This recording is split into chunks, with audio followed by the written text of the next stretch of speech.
ओम श्री गुरवे नमः। ओम शांति शांति शांति। अखंडानंद बोधाय शिष्य संतापहारिणे सच्चिदानंद रूपाय रामाय गुरवे नमः। ओम शांति शांति शांति।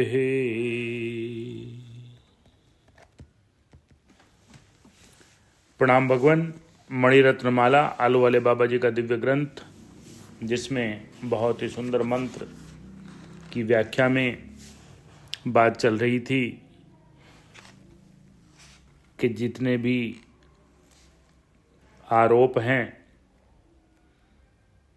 ब्रह्म में ब्रह्म न देखना, जगत का देखना ही आरोप है, और सारे आरोप को हटा देने पर जो शेष तत्व ब्रह्म रहता है, उसको जानने से जिज्ञासु मुमुक्षु साधक कृतार्थ हो जाता है। और ऐसे ही एक संत से एक जिज्ञासु ने उस अद्वितीय तत्व के लिए प्रश्न किया था, उसको किस तरह से गुरु ने समझाया। उसका दृष्टांत इस प्रकार है। एक समय एक मुमुक्षु एक ब्रह्मनिष्ठ संत के पास गया। वह कुछ सत्संग किया हुआ था, अधिकारी के लक्षणों से भी युक्त था। संत में और उसमें इस प्रकार के प्रश्नोत्तर हुए। मुमुक्षु कहता है, महाराज, मैं एक अद्वितीय तत्व को समझना चाहता हूं। मैं एक अद्वितीय तत्व को समझना चाहता हूं। संत ने मुमुक्षु को पहचान कर और योग्य अधिकारी होने से अपने उपदेश का अधिकारी और अपने ऊपर श्रद्धा वाला समझकर कहा, बच्चा, तू अद्वितीय तत्व को किस प्रकार समझना चाहता है? मुमुक्षु कहता है, महाराज, जिस प्रकार मैं समझ सकूं उस प्रकार समझाइए। मैं साधुओं के कहने और शास्त्रों के पढ़ने से जानता हूं कि उस तत्व को समझना बुद्धि से बाहर है। इसलिए मैं कहता हूं, जिस प्रकार समझाया जाए उस प्रकार आप मुझे समझाइए। तो संत कहते हैं, तू बहुत चतुर दिखता है।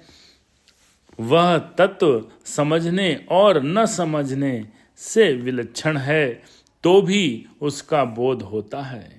वह बोध स्वरूप है। तू मेरे शब्दों में अपनी चित्त वृत्ति जोड़ दे। जो शब्द कहे जाएं, समझाए जाएं, उसके भाव युक्त होता जा। इस प्रकार करने से मैं समझता हूं कि तुझे एक अद्वितीय तत्व का बोध हो जाएगा। तू जो देखकर समझ रहा है, वह सब पसरा 3 और वह सब पसारा 3 और 5 का है। वे 3 और 5 तुझे छोड़ने पड़ेंगे। माया के 3 गुण और 5 तत्वों में स्थूल, सूक्ष्म और कारण रूप से सब संसार है, यह तू जानता है। सब इंद्रियों का व्यवहार 5 भूतों में ही होता है। जिस तत्व की इंद्रिय है, वह उस तत्व को ही ग्रहण करती है। जैसे नेत्र अग्नि तत्व का है, वह अग्नि के तत्व रूप को ही ग्रहण करता है। कर्ण आकाश तत्व का है, तो वह आकाश के तत्व शब्द को ही ग्रहण करता है। इस प्रकार 5 इंद्रियों से ज्ञान होता है वह उन तत्वों का ही होता है। इस प्रकार कर्म इंद्रियां भी 5 तत्व की हैं, अपनी अपनी क्रिया अपने अपने तत्व में ही करती हैं। अन्य तत्व की इंद्रिय अन्य तत्व का ज्ञान अथवा क्रिया नहीं कर सकती। इससे क्या सिद्ध हुआ कि 5 विषय और उनकी 5 ज्ञानेंद्रियां और 5 कर्म इंद्रियां 5 तत्व के सिवाय अन्य नहीं है। जगत में 5 ही तत्व हैं, जैसे तेरी इंद्रिय, विषय, ज्ञान और क्रिया है, ऐसी ही सब जगत की है। ऐसा नहीं है कि तेरी इंद्रिय का गुण और तत्व कुछ और हो और दूसरे की इंद्रियों का और हो, यानी ऐसा नहीं है तेरी आंख तो देखती हो और दूसरे की सूंघती हो, ऐसा नहीं। इसलिए 5 इंद्रियां भिन्न भिन्न व्यक्तियों में भिन्न भिन्न दिखती हुई भी एक ही हैं, क्योंकि सबका कार्य एक ही है। 5 तत्व की हैं, 5 तत्व की हैं, तब मुख्य 5 तत्व ही संसार में रहे। सबका वर्गीकरण करने पर 5 ही निकलते हैं।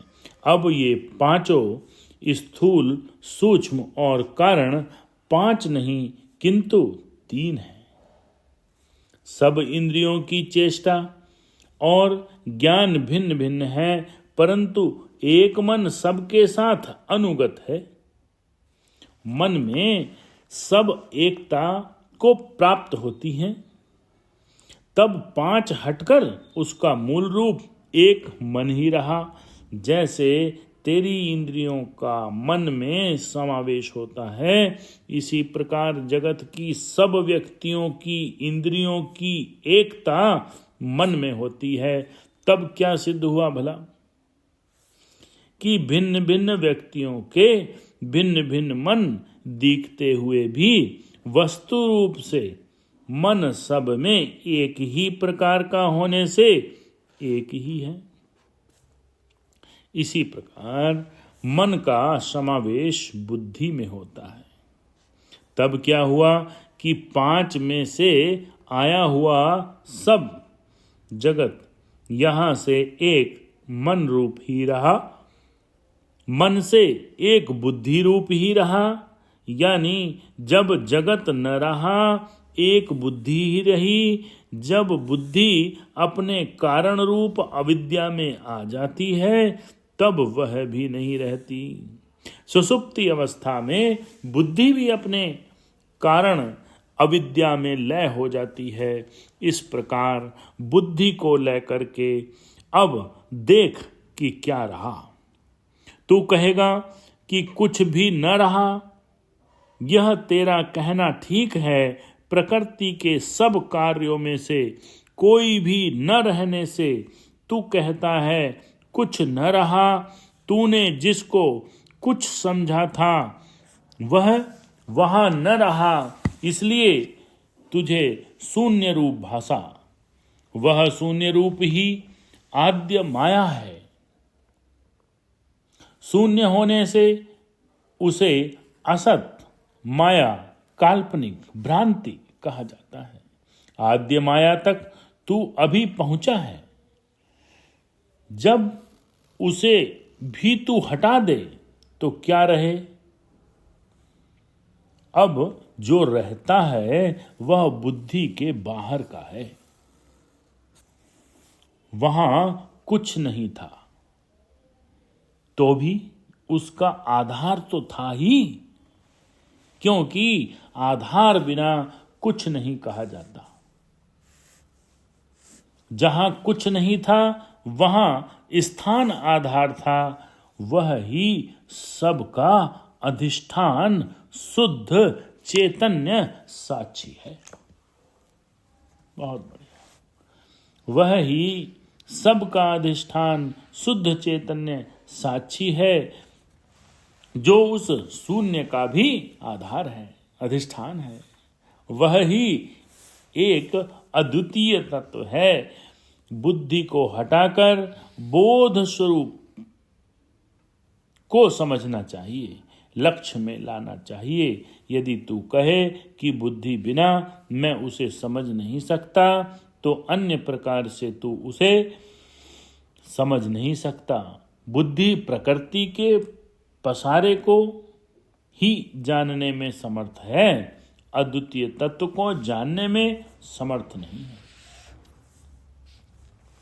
अद्वितीय तत्व स्वयं प्रकाश है, इसलिए वह आप ही जाना जाता है। उसे जानने को बुद्धि की आवश्यकता नहीं, परंतु उसके बोध के निमित्त बुद्धि को हटाने की आवश्यकता है।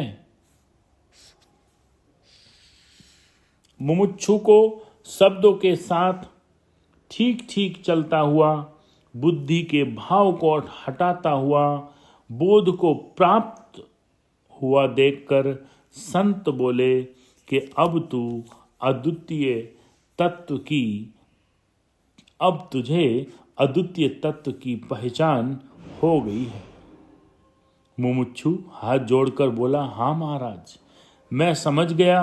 अब तो मुझे मालूम होता है कि इस तत्व के बोध के निमित्त बुद्धि को हटाने की भी आवश्यकता नहीं है। हा हा, कैसा आश्चर्य है! यह तो सभी स्थानों से भरा हुआ है, इसे कोई ढांक नहीं सकता। इतनी प्रत्यक्ष वस्तु को, जिसमें रात्रि दिन मेरा रमण हो रहा है, अज्ञान के वश में नहीं जानता था। बड़ा आश्चर्य है। अब तो मुझे मालूम होता है कि बहुत ही यह सहज बात है। पहाड़ के समान हो रही थी, तिल की ओट पहाड़ है। धन्य है आप गुरुदेव को, आपकी कृपा से मैं कृतार्थ हुआ। मेरे अनादि अज्ञान का क्षण भर में नाश हो गया। संत, तूने जिस तत्व को, अब संत कहते हैं तूने जिस तत्व को जाना है, वह ही शिव कल्याण स्वरूप कहा जाता है। बोले, क्या यह तत्व विकारी हो गया था? क्या वह अज्ञान में पड़ा था? मुमुक्षु कहता है, नहीं महाराज, नहीं, उसमें कभी विकार नहीं था। वह शुद्ध है। हम ही अविकारी को विकारी समझकर दुख पा रहे थे। हमारी अहम भाव ही आत्म तत्व के बीच में महान पर्दा बना हुआ था। हमारा ही अहम भाव आत्म तत्व के बीच में महान पर्दा बना हुआ था। जब खुद ही उठ गई तो खुदा कुछ दूर नहीं। कभी अप्रत्यक्ष न होने वाले, कभी न दबने वाले खुदा को खुदी की चादर से ढककर खुदी वाला उसको नहीं देखता था। खुदी की चादर फटते ही सब जगह खुदा ही खुदा दिखता है। आहा, इस तत्व में न शोक है, इस तत्व में न दुख है। यह तो आनंद का समुद्र है, लहरा रहा है।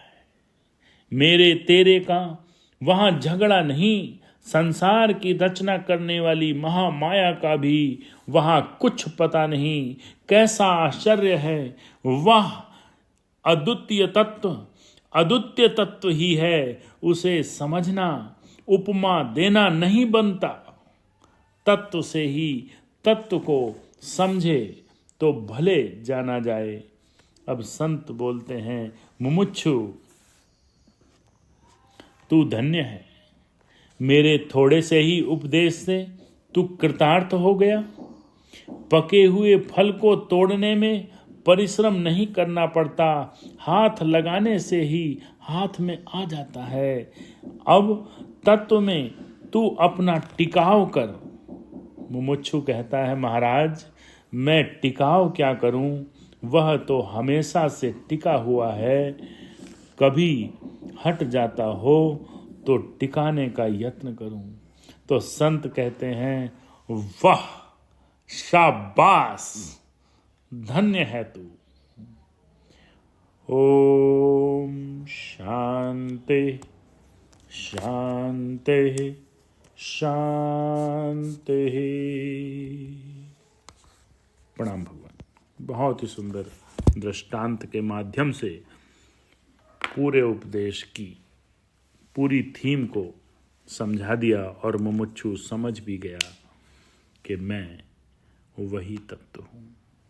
ओम शांति शांति शांति।